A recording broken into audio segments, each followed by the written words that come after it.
I was just going to suggest we make a whole podcast about why Nigel Mansell should have been in a Mario Kart or Well, he something should similar have. at some point. He should have, especially as it's Mario See, Kart. Anime's already going off on one, so there's plenty of potential for this. No, I think an even better argument is not do you insert Nigel Mansell into Mario Kart, but it's you are allowed to replace all of the drivers bar one on the grid with Muppets. Which one do you keep as a human and the rest have to be Muppets? Like which driver and season does that play out funniest as? Because I think 2021. I think you have a bonus part of that and just take the commentators out of it and put those two Muppets that are always up in the rafters commentating on everything as the actual commentators for Know your Muppets, Timo. No, I'm grown up since then. I think it'd be funny to have 2021, all of the drivers are Muppets apart from Max Verstappen. And then No, Yuki Tsunoda.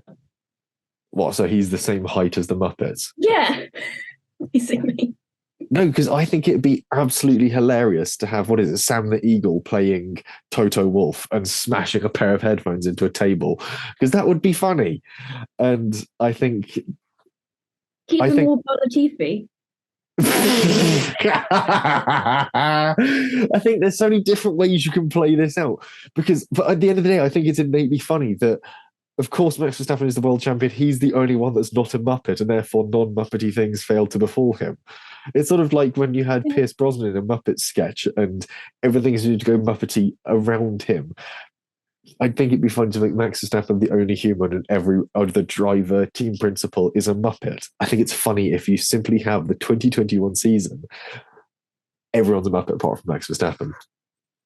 Because you then somehow got to have Muppet Michael Massey, which as a concept is just innately funny. To be fair, depending on who you ask, you might not need to change too much on that one. Exactly. It's bound to sort of do well as a concept. And equally, depending on which side of the Verstappen-Hamilton line you stand, it's still a funny concept, because either Max only won the championship because he's racing Muppets, or it's just kind of funny as Max Verstappen racing Muppets. Or is the fact that a Muppet was getting that close to beating Max Verstappen? Yeah. And at some point, you've got to have the Ferrari pit crew, which are all going to be Beaker trying to do pit stops. You're going, I just assumed those would be puppets lying on the ground with no hands in them whatsoever, because people have just forgotten to actually do anything with them as per Ferrari. No, it's funny to have the insane lab assistant trying to do a Ferrari pit stop, and that's why it goes wrong. You've got to apply the Muppet logic.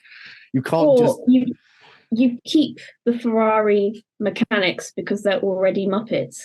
Yeah, that is the other option. I love how strained your face looked whilst you were figuring out how to say that there, Ellie.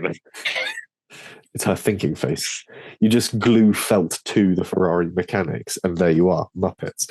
I think just the concept of it is funny, and I think it needs honing out, but I definitely think that Max Verstappen as a Muppet, Max Verstappen as a human, everyone else as a Muppet is funny. Because at some point, because every time you have the podium, it's Max Verstappen, Lewis Hamilton, and insert third Muppet here.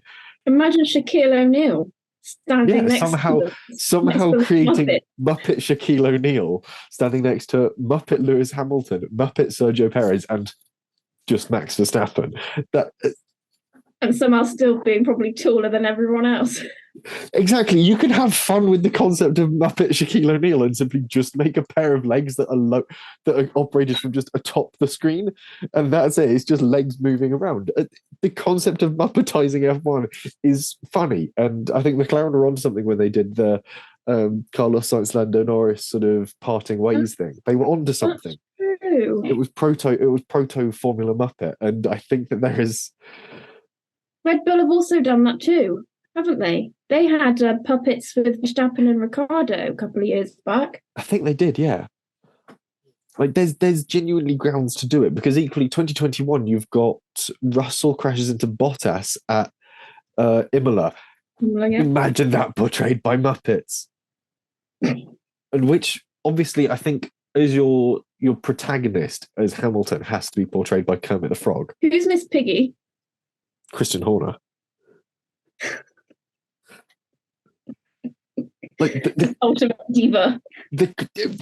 it works, right? Like all the appropriate characters are there. 2021 is just a funny one to do that with, because somehow you've got to express Max Verstappen angrily arriving back at the pits in Jeddah after binning it on that qualifying lap and bumping and seeing his dad and Helmut Marko Muppet. Because how would you portray tension with Muppets? I don't have the answer. Timo's zoned out. Timo simply does not care about my Muppet concept. Really trying to. Not at all. It's just too perfect. 2021 was the last year we had Kimi as well, so obviously he's Swedish chef, but just conveniently characterized as Finnish chef, and it's just like the same Muppet as Swedish chef, but slightly different. I think that this is too perfect an idea. It's wasted on you two. Wasted. Anyway, the Italian Grand Prix. Let's play the title music and get the podcast on the road. Hello and welcome to the Undercut Podcast. I'm your host, Ellie Mae Taylor. We're back to preview this weekend's Italian Grand Prix. Joining me as ever are the Mario and Luigi to my Yoshi, Jesse Billington and Thibaut Albers Daly. How are you both? Quite excited. I've been thinking very intensely about making Formula Muppet recently. So, yeah, if I'm a little sidetracked through this episode, there's your reason why. Formula Muppet. It would probably be the cold open to this. I would just have to find out the reasons why you're sidetracked in every other episode of this podcast, and we'll just put it down to Muppets. I'm very well, thank you. I'm not distracted at all by whatever the hell he's been smoking. How are you? I kind of spent the whole day giddy in the fact that I remembered I saw McFly, and then I've been so giddy that I'm now really tired. So I don't know how well this podcast is going to go because I can't stop yawning. But we'll move on to what the hell has happened. And literally just F2 have announced that they're about to unveil their 2024 car. Yeah, this sort of came out this afternoon. They went 2024 car unveiling, and then also very inconveniently went tomorrow. So we're recording this on Wednesday evening, and obviously Thursday is the first day that press and everyone arrives at Monza, and it's the last round of Formula 3. Formula 2 is there as well. So it's a perfect point to showcase to Formula 3 what some of its drivers might be driving next year, and equally just sort of go, look at that. So, but it's just incredibly annoying for us because we have no clue what they're unveiling. I think Dallara are still making the chassis. No word where the engines are coming from. But yeah, this is a great thing because the current Formula 2 chassis is awfully outdated and doesn't really provide that much of a valuable step up towards Formula 1, especially given the leaps that the major series has made in the past few years. It's been very much the same car since 2018, since it was introduced. So that's it's going to be 6 years old by the time that it's replaced in 2024, essentially. And no word on new engines. I think at the moment we're running the Mechachrome V6s, which are fine, but they have a few reliability issues. But equally next year, the cars will be running 100% sustainable fuel. No word on quite how it's sustainable, where it's coming from, and so on and so forth. I'm going to assume it's coming from P1 Fuels, which are currently the main supplier for the World Rally Championships, I believe. So they've obviously got provenance with producing motorsport sustainable fuel. So we'll see where that truly comes from. But overall, this is a step in the right direction for Formula 2 for modernising it and making it a more relevant step on the sort of ladder we often see Formula 2 drivers coming out of the series into Formula 1 and seeming a bit out of their depth because there is such a huge gulf in technology and what you're expected to understand coming out of Formula 2 and into Formula 1. So fingers crossed this sort of eliminates a bit of that gulf. Should we just film different reactions so that if it's amazing, we'd be like, wow, it's amazing, we've seen it. And then if we haven't, or if it's terrible, we'll just be like, oh, why have they done this? We'll take this two ways. We'll do one to go. So when this releases tomorrow, we should do this sort of Formula 2 has just released their new chassis and wow, it's amazing. Or Formula 2 has just released their new chassis for 2024 and frankly, it looks pants. I don't know why they made it look like a penis. That way we've got two takes that I can cut together in the edit tomorrow. So that works. Or it'll just be a case of we'll get the office meme of corporate wanting to find the difference between these two pictures and we can't because they're the same picture. That is possibly... I don't think that's going to be what's happened. That chassis is... I hope not, because it'd be really awkward if they do all of this announcement and then it's like, oh, it's the same. What do you do? We changed the shark fin on the back of it. Great. We've replaced it with Enzo Fittipaldi. Yeah, we've simply taken his teeth and glued one to the back of each of them. Anyway, that's that's the Formula 2 news coming out of this, really. There is, however, There is some good news ahead of the Italian Grand Prix, which is kind of nicely timed because a trailer's dropped for the new Michael Mann film, Ferrari. Literally a teaser trailer, very short and sweet, but nice timing, as I say, for this weekend. It comes out in December and is starring Adam Driver, Penelope Cruz. Looks good, I think, from the little bit we've seen. Obviously, Michael Mann knows how to make a film. Biopic focuses on Scuderia as it faces bankruptcy in the wake of Enzo losing his son Dino and embarks on tackling the Mille Miglia. So hopefully it's a bit as well as a kick up the arse for Ferrari in terms of getting that passion going again and they can sort themselves out. Charles has been saying he's looking forward to seeing the car for next year. Fred Vasseur has been on Beyond the Grid saying that hopefully they can do a few things to get back near the front and they're using the last 6 months of this championship to really go for it in 24. So maybe they can have a nice team day out at the cinema all together, or probably just have it shown at the factory, knowing Ferrari, and then it all hopefully comes together. But it's a good trailer, good film, hopefully. Fingers crossed. Do we know how long a period they're covering over this movie? I think it is very, this is going to be sort of 40s, 50s centric by the look of things. It is very much that sort of first time that Ferrari goes into the Mille Miglia. So that would have been around 1950 something. Again, I don't know my Mille Miglia history so well, but I think it's about 50, 52, somewhere around that point in time. So we've got some absolutely fantastic replica Ferraris that have been built up for use in the series. Some of the filming that we've seen has been actual sort of replica Ferraris racing through proper locations. There's none of this sort of CG nonsense. It's been filmed very much with an emphasis on practical effects and with a huge mind to the fact that this is going to be watched by car enthusiasts, by Ferrari fans, and by people who appreciate the history of Ferrari. So they've had to make sure they've gotten a lot of this very right indeed. And I think it's sort of almost in the accuracy it's going for when it comes to vehicle dynamics. They've gone very much down the route of Mad Max Fury Road on the grounds of if we can get a car to do it in real life, good. That way it can be on the film. So we're looking at sort of really accurate portrayals of doing the Mille Miglia, which is a challenging race, or that ran for 1,000 miles across Italy. It is a big challenge for any automobile to attempt in 1950 because it was done on unpaved roads, unmetalled roads. It was cobbled streets. It was dirt and dust and gravel that were making up these circuits. And it's an important part of most Italian brands and certainly part of Ferrari's history as well. So I'm excited for it. I mentioned it with the trailer dropped while I was in the office, and I sort of turned to my editor and went, "Oh, look, the new trailer's dropped." And he was like, "Team day out in December then." And it comes out for Christmas. So that'll be interesting. Yeah, because I was trying to think, and Enzo passed the mid-50s, and would they have, again, like you, I don't really know much in relation to Mille Miglia. Would they have had the same sort of cars as they did with the Le Mans? Because it's still kind of endurance, isn't it? So I believe it's very similar to that sort of thing. We're looking at like 500 TRs and all that sort of thing. So Dino Ferrari died in 1956. So I should just point out, Ellie Mae, you said Enzo died in the 50s there. You meant Dino. Dino died, sorry. So yeah. It's interesting that they've gone Mille Miglia, because I think Le Mans would have also been equally as interesting, because apart from 1959, they won from 58 to 65. Yeah. And I really want to see the Ferrari 250s and 275s.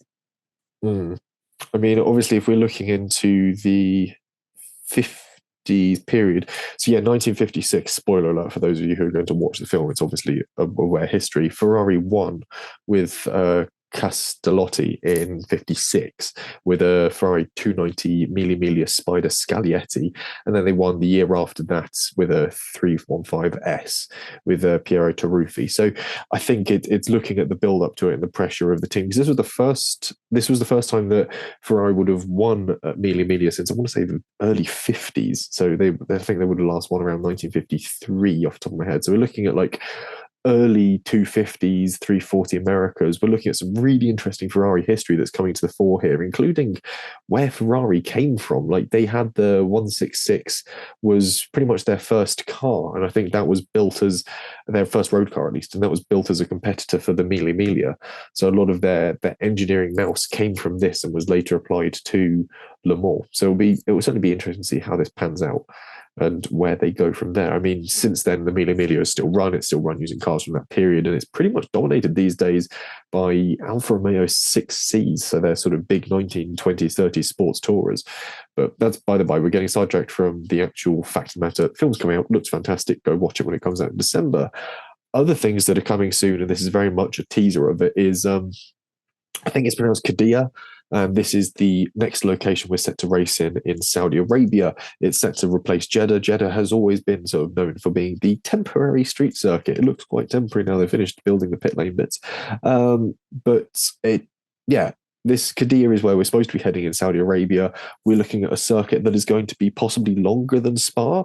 Early renders and graphics of it show it being, again, very much a night race thing, but a huge sprawling circuit similar to Yas Marina. Hopefully it's going to be a bit more entertaining when it comes to actual racing.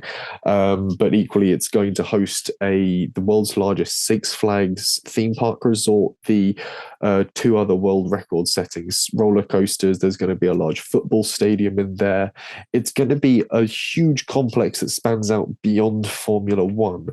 And I don't want to go off about Gulf State vanity projects, things like Neon, the Line, and all that, and the Hexagon. But it sounds awful. I want to go and find out how awful it is, because it's going to be manufactured entertainment in sort of like a Saudi version of Center Parks. But yeah, it's interesting to see the development that's coming along with this, and the circuit is the crucial thing, because I think it's been nailed down, the circuit, as to what the layout is at this point, but no word as to what it's going to be like to drive. Is it still the case that it's 2027 that it's opening, or 2028, something? I don't know what the date is for it. One graphic for the circuit shows a sort of lazy river going above the circuit on like a glass bit. The details about it are all pretty sketchy. And I thought you were going to say the track is a lazy river and you just have F1 cars bobbing along. The lazy river. That would be fantastic. I think someone absolutely sending it up the inside on a rubber ring would be quite funny. But I think it's 2027, 2028 is when we're looking at actually moving into Qiddya and using the circuit there.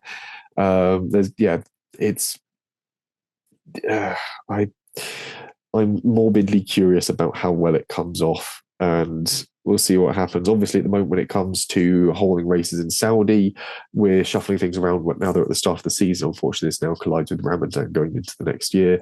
It's something we'll talk about when we sort of look ahead to the 2024 season. But it certainly seems to be a part of the world where Formula One really wants to sort of keep its claws sunk in. And I think they're maybe just going to say yes to whatever monstrosity is put together when it comes to Qiddya. Give it a Google, have a look at some of the layout bits, and it looks, I'm less than convinced. It's got all sorts of sort of manufactured racing-y bits with sort of long straights that lead into sharp braking zones, and then sort of tight and twisting bits that open up as they go through. It's mixed, is my general consensus to it, and we'll see what happens. It's not an old street circuit. It's not old classic circuit. It's not a classic road circuit if you're in America, or a classic just track in the UK. It's not one of those sort of proper motor racing facilities. And if anything, I've quite grown to like Jeddah. So I don't know why we're now having to get rid of it, because it's actually provided some decent racing in the past 2 times. Because it was always temporary. Yeah, it was always temporary, but we just sort of not take it apart. That sounds like more fun. Anyway, we'll move on to looking at the actual Italian Grand Prix and the proper news relating to it, and alternate tyre allocation returns for qualifying. Yes, this means that a driver's tyre allocation will be reduced to 11 sets rather than their usual 13, the allocation being 4 sets of softs, 4 mediums and 3 sets of hard. During qualifying, teams will have to use the hards in Q1, mediums in Q2, and softs for Q3. This was mostly meant to take place in Imola, which obviously got called off. So it subsequently happened in Canada, but then we had a wet qualifying, didn't we? So we didn't really get to see this new format in full force yet. And I don't know about you guys, but I still back this regardless, and I still want to see it in action. I think it could create a little bit of drama. Am I misremembering, or did we just talk about tyres for ages, or did this happen at an actual Grand Prix that we've had? Because I feel like we've had a very similar conversation before. I feel like we had it in Azerbaijan. We were supposed to have more it recently. In Monza. Well, we're having that in Monza now, but we haven't Did done it that happen yet. in Spa? Did they use it for Spa? We had sprint in Spa, so maybe we had tyre chat in that. I don't know. I've lost track of the many different ways they're trying to get us to use tyres at the moment, and also somewhat lost interest. I think that Hungary, perhaps. Hungary, we had it where you did hards, mediums, softs because it somehow worked for Alfa Romeo, and we had. Because Joe fucked it up because he did a very good qualifying and then binned it immediately. Well, he binned it after he had a brake failure in the ECU. Well, I meant kind of staying in that position high up. He binned that immediately. Yes. By not starting. Again, that wasn't his choice to bin that, and it wasn't something of his doing. That was his car having a No, but it's the way to remember it. Don't be getting pedantic. That's the way to remember it is correctly. And it was for a sprint, wasn't it? So it's less time. Hungary wasn't a sprint. No, Hungary was just conventional, I think. Hungary was conventional. If we're going to have to remember things correctly. Did they do it for Austria as well? Because that was a sprint. I don't think they did. Nope. No, because one of the Austrias was wet anyway. The Austria Saturday was wet. Anyway, the fact is the alternate tyres back. We'll figure out how it goes through the weekend and see if it actually gives us another interesting qualifying. And if it does, whether or not Zhou's car is able to start the race conventionally. Speaking of starting races, or certainly starting a Formula One career, rather, Liam Lawson is still in Daniel Ricciardo's place for Monza. Ricciardo's surgery was successful, but obviously it's a bit too soon to put him back in the car. Yeah, pretty much exactly that. And it's nice to see Lawson getting a second chance to fight for an AlphaTauri seat for next year. So he's got 2 Grand Prix at least now to show that. Don't know quite how soon Ricciardo's coming back, but it is worth noting that AlphaTauri said that Lawson will remain their second driver until Ricciardo does come back. So there won't be yet another driver getting into that second seat. Although now that they've said that, I guess anyone's up for that second seat again to come in at another point if there's potentially a clash with Lawson where he's doing Super Formula. Or you shit us something, knowing all the stuff that's going on with them and drives at the moment. But it's nice to see that at least we're getting an idea of who would be best suited for that team for 2024. And it's just Iwasa really who could do some post-season testing maybe in Abu Dhabi that would help settle all of that as much as it can. But it's just essentially, we knew Liam Lawson was probably going to stay there this weekend anyway, and he is. Yeah, I think the only clash that comes up for Liam Lawson and Super Formula is the final 2 rounds of that, which are back at Suzuka on the 27th through 29th of October, which clashes with the Mexican Grand Prix. So he's basically going to, I don't know whether he's going to prioritize winning his Super Formula Championship, something he can still do despite his sort of troubles at Motegi the other week, or whether he's going to possibly stick around if he's needed at AlphaTauri. It's an interesting thing, but equally this now counts that AlphaTauri have given at least one of their seats an FP1 drive, so they've only got one left to tick off this year, which is kind of fortuitous. Because Nick de Vries. Oh yeah, of course. Nick de Vries did his rookie seat in one because he hadn't done 2 Grand Prix before he started, so he did that seat. But equally, Lawson. And Lawson's gotten into the same chassis though, so they still haven't had someone replace Sonoda, weirdly. So they still need to get like an Iwasa or someone in to replace Sonoda because of the weird thing you've got to replace both drivers. This would be something that they've probably spoken to the FIA about on Formula One and gone, we've had 2 rookies in, but they've both been in the same seat, weirdly enough, different drivers in between. How does that work? And I think they should be able to get away with that in reality because they have now offered FP1 drives to 2 different drivers. Yeah. I think. And I can't imagine AlphaTauri wanting to make another seat mold for a different driver. I mean, whoever makes their seat molds must be really busy right now. Really busy, but also absolutely freaking loaded. Sort of going, oh, you want to give Iwasa a go? Send him on in, and that'll be another £5,000 probably. I assume that's how much a seat mold is. So yeah, that's quite something. Speaking of FP1 drives, though, Felipe Drugovich is set to run for Aston Martin in FP1 against Fernando Alonso. Yes, I think it's interesting that they've decided to let him drive alongside Fernando Alonso. I think Aston Martin are certainly trying to curtail any comparisons between Drugovich and Stroll here. Do you think we'll still be able to compare their times once Stroll's back in FP2, or I think it makes it more difficult, doesn't it? But it does, because FP2 you never run the same as you did FP1. FP2 you focus on your long runs, you do a high fuel load, you're more from running the harder tyres. The times are a bit slower anyway, but possibly if FP3 is run in similar weather conditions, it'll be at a similar time of day.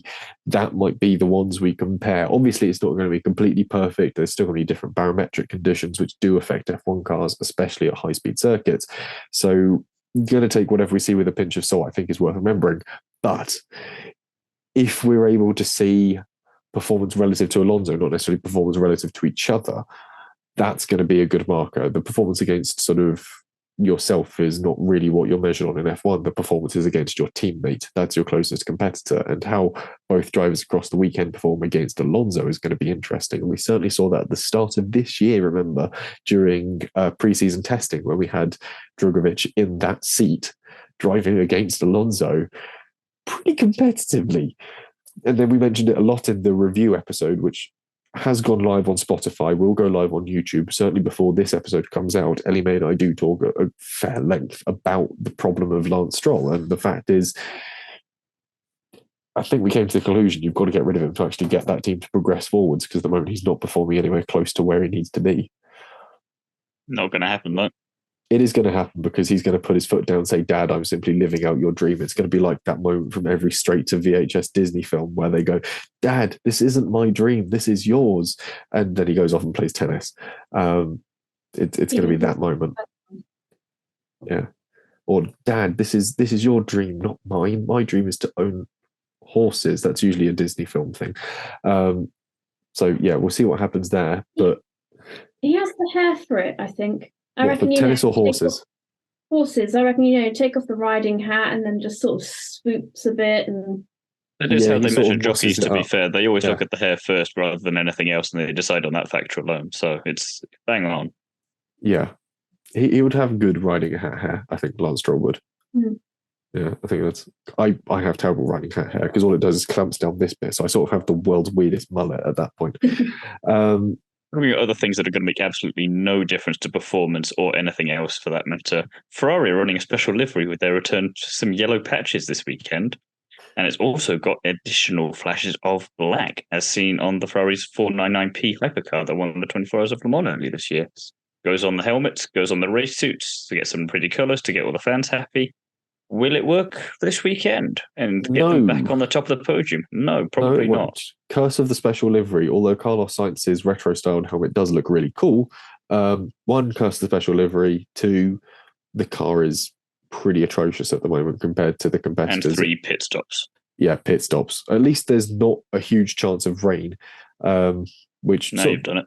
Well, no, the forecast seems pretty good, which leads me into the forecast very much itself.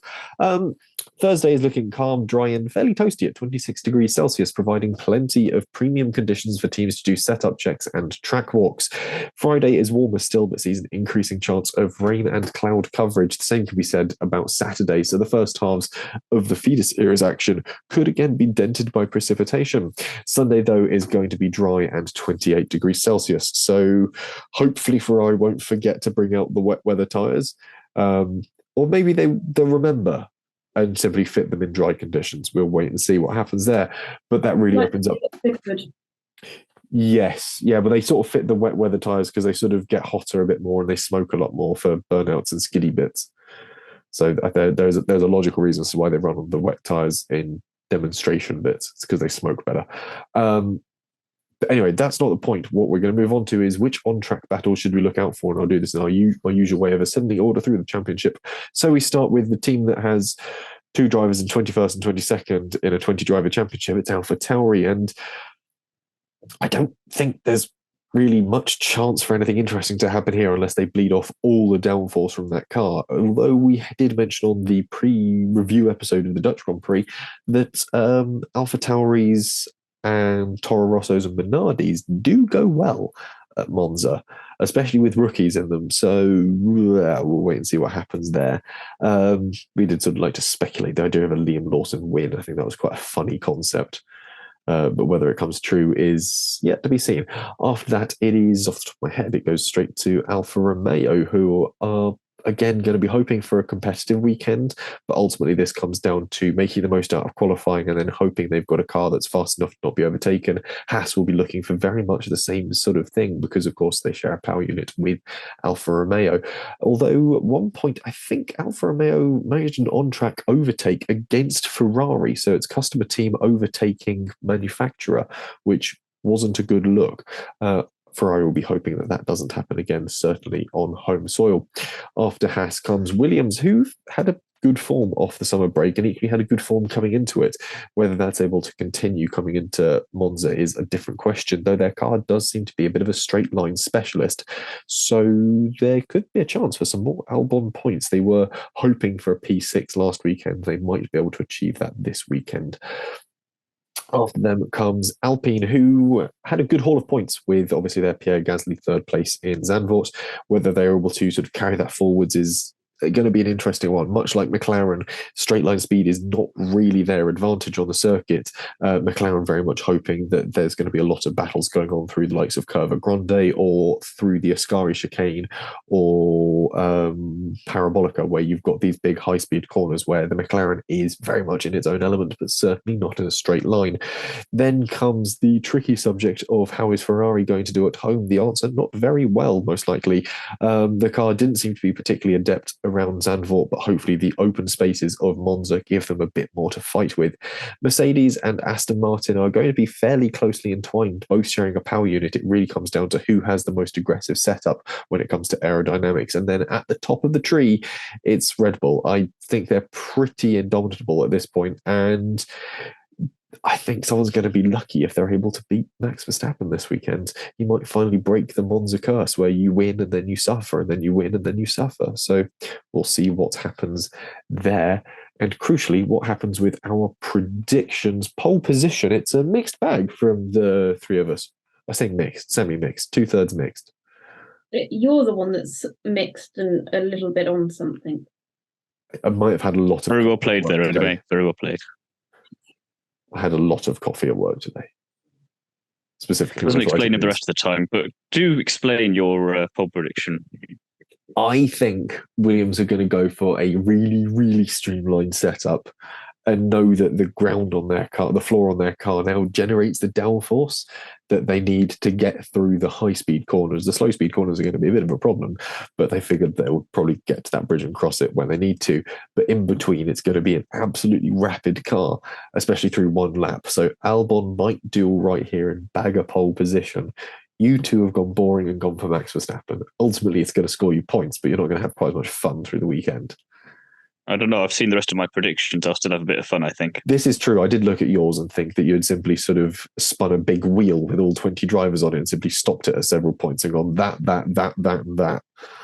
Well, to be fair, now that Bob Barker is no longer with us, someone has to spin that wheel to see what happens. So I feel like that is my duty in life now. Our thoughts and prayers to his family. So you've both gone for Max Verstappen with pole. I've gone for Alex Albon on the podium. We have all gone for vastly, vastly different things. The only two drivers to appear regularly are Max Verstappen and Oscar Piastri. Interesting enough. On Sergio Perez. So why? Ellie May, explain yourself. Max Verstappen wins, Sergio Perez second, Oscar Piastri third. Max Verstappen because it's Max Verstappen, Sergio Perez because if you fail to be second in a Red Bull around Monza, I don't know. What hope have you got? That's great for What my hope have you prediction got? because they're both going to be disappointed. And then Oscar Piastri third. Because Lando Norris can't win at Monza, so when it comes to picking a McLaren driver that finishes ahead of him, it's going to be Oscar in this case, I suppose. Sort of similar to Danny true. Rick finishing ahead of him at... Yeah, for the past, both 2022 and 2021, he's been beaten by his McLaren teammate at Monza. So, yeah. Did Lando DNF last year then? At Monza? Yeah, because Ricciardo did, because we had to carry his car off the side of the track because he won the previous year. Oh, yeah. Oh, sorry, I'm thinking of 2020 and 2021. 2020, where Sainz podiumed and Norris did not do well, and then, yeah. But the pattern is certainly there to work with. Okay, there's interesting thoughts yours. Timo, you've put Oscar Piastri in a very different position. Yeah, I've put him in first because he's a quick boy and he's just had not bad luck, but kind of bad luck with how well he's been doing, but it's not quite realizing the potential there. And if there's going to be a Grand Prix where there's going to be something interesting, please let it be Monza, because if Monza's not interesting, then we really have had a really tricky season to try and enjoy. So Oscar Piastri first, why not? That's going to be, it seems fitting that it'd be the young gun who's going to be a world champion at some point to be the guy to take a win away from Max and to stop him from breaking Seb's record. So he's going to win. Hamilton in second somehow, and then Sergio Perez third, but he actually keeps it this time because he doesn't speed in the pit lane. Okay. Yeah, no, that's fair. Interestingly, do you know why Perez was caught speeding in the pit lane? Because they've still not figured out how to put pit limiters automatically on cars when they come in for them to actually work yet. No, it's because of the different sizes of wet, intermediate, and slick tyres. That means that you have to slightly adjust your pit limiter and where it comes in on the RPM in each gear, given the size of the wheel, because that affects the actual road speed that's generated. And it was unfortunately not adjusted properly to account for the tyre size that the car was running. So the pit lane speed limiter was set slightly too high, which is quite an interesting fact. I didn't know they had essentially 3 different pit lane speed limiters, which is... They should just sort that out. It's so stupid when it happens. They should, but equally, the onus should be on the driver to be in control of their vehicle at all times. All of a sudden, if you start automating I'm saying them in general, drivers, teams, it shouldn't be a problem in the first place. The fact that it keeps happening, you can still speed in the pit lane when you're not meant to be able to. Yeah, it's still silly. But then you slowly edge towards the concept of Formula Tesla, which is just everything's automated. You just put a person in the car, which isn't quite as fun as Formula no, because One, you stop there. End of story. But, why is Alex Albon winning a race against Max Verstappen? Because I'm bored now. Go on. One, you can't just simply stop with technology. It's very much Pandora's box. Yes, I can. Evolve. And 2, Alex Albon is winning against Max Verstappen because the speed of that Williams, it sort of tallies up with my pole position. Against a Red Bull, Max Verstappen in a race. Pole position's one thing, a race is quite another. If it happens... If this comes true, you'll be thanking me for predicting an interesting race and manifesting. I don't think I'll be thanking you for it. I'll be again questioning who's supplying your drugs and how you're getting with such things that just shouldn't be on the market. Look, PCP is a magical tool. Have you gone back to the Mario Kart theme in that Alex Albon's They're just going to keep blue shelling Max Verstappen until he just can't be in first anymore.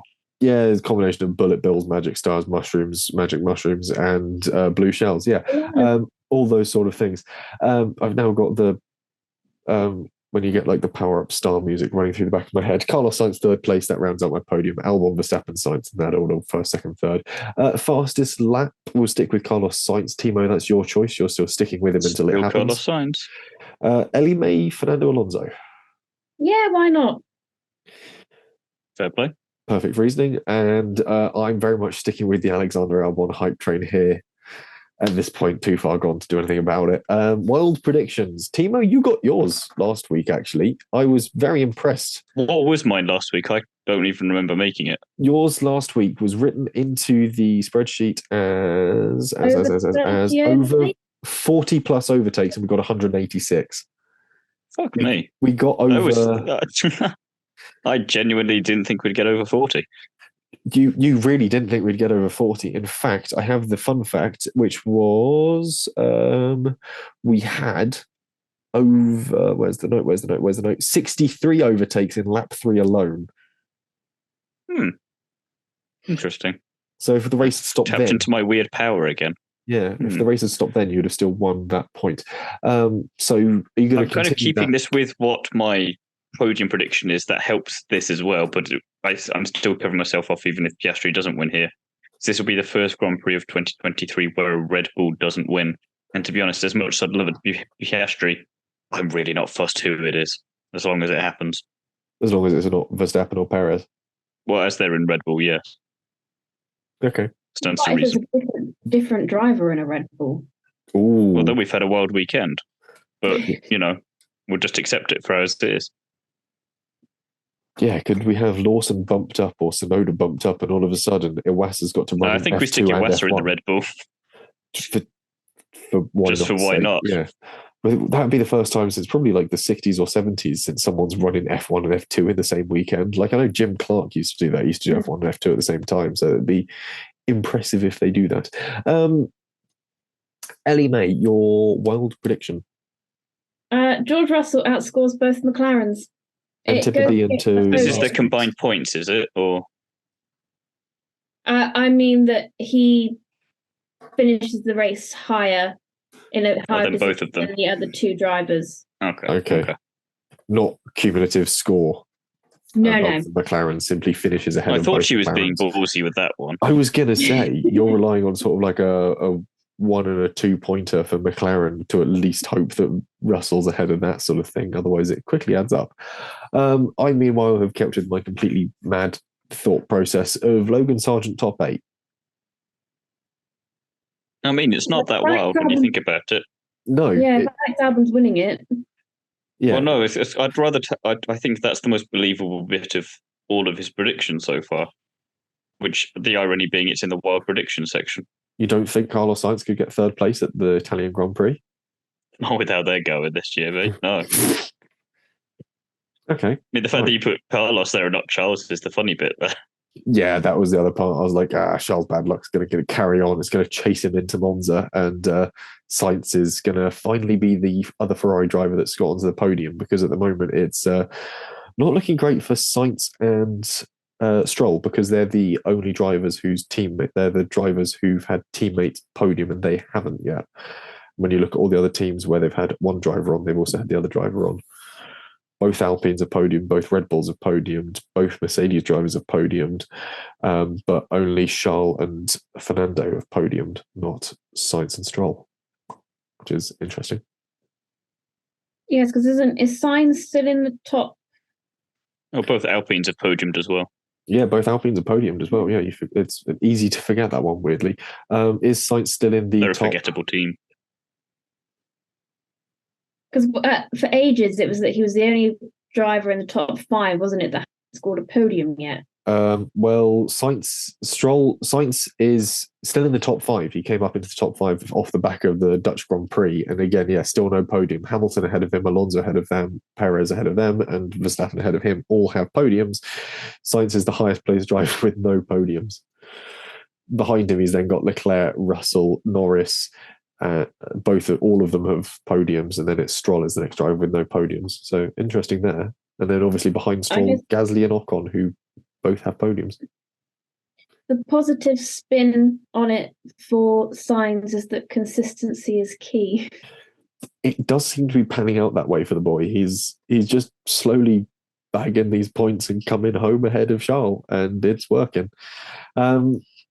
Yeah, so that's what we think of the Italian Grand Prix that is yet to come this weekend. Any final thoughts before we wrap up this podcast? Please let this be an interesting Grand Prix. It feels like at that point we should more really of just a plea, really. Yeah. It's not more of a thought. It's just a plea. It feels like your plea there should have really led into the theme tune from was the Magic School Bus, wasn't it? With Mrs. Frizzle. Please let this be a normal field trip, and then it goes into it. Yes, we're not in your mind, so we're not going to make those kind of leaps and bounds. But, bear in mind that my brain is a vesicle of all sorts of weird knowledge. Hence the reason why I immediately went, the Magic School Bus. Surely we could have a reference. Ellie May, any final thoughts? I'm just going to cut right across whatever the hell he's going on about now. After that, no. Timo, any final thoughts? Apart from please, Oh, I let us had be on mine a already. road trip. Yep. Okay. I probably don't deserve any more thoughts. That's all we have time for on this week's episode. So join us again soon when we'll be reviewing the Italian Grand Prix as well as the feeder series action from across the weekend, plus catching up on F2 from the Dutch Grand Prix weekend, which was kind of interesting, kind of not. And also make sure you've liked, subscribed, and got notifications turned on for all of our platforms, Spotify, YouTube, Instagram, TikTok, because we will have content appearing on all of them in the days to come. Timo, where can the people find you? You can find me over on Is It Fast, On The Curbs, the Nitro RX podcast, Paddock Sorority, and of course, Instagram. Lots of new stuff, lots of lovely stuff there each and every week. Go and check it out. Wonderful. Ellie Mae, where can the people find you? You can find me doing the graphics for our Instagram page, or running our TikTok account, or I will be at Concours trying to get myself in another car. At least it's static, so you won't get in it and then promptly break it like you did for that poor Arrows at Silverstone. Firstly, it's an Arrows, so it was already broken. They do all right on the classic racing scene. Leave them be. They had 7 podiums over their course of 350 races. This is historic racing. It's a different bag of kittens. He was also the last person. I mean, I'm still very grateful that I was in the Arrows, but I'm standing by I didn't break it. And also, I was offered to sit in the... She's stressing that because if she breaks it, she bought it, and she can't afford that right now. To be fair, you could probably pick one of those up for a few grand. They're pretty easy to get hold of. I was talking to them. There was they were selling, not they, but whoever the preparer, the team preparing the car for. The guy is also selling his McLaren for $2.5 million. Ooh, what McLaren though? I don't know. We didn't get that far in the conversation before they then started being like, so what car's this? What engine's in this car? Because you're a woman, you must know everything. To be, yeah. 3-litre Cosworth 4 valve. Obviously, that's what this series is built for. Anyway, you can hear more about our antics at the Silverstone Silverstone Festival on the previous episode to this. It's sort of the first 15 minutes is us chatting about all the wild things we got up to there. And if you want more of me for whatever reason, A, I'm sorry, and B, you can find me on Instagram, TikTok, and Twitter as @JesseOnCars, as well as on YouTube. And you can also find me writing for Classic Car Weekly. There's plenty of interesting bits in there. By the time this comes out, you'll be able to pick up the latest issue, actually, which will have some of my pictures in it from the Silverstone Grand Prix, Silverstone Festival. I think Italian Grand Prix, Silverstone Festival. I'm very tired. Thank you very much for listening. Goodbye.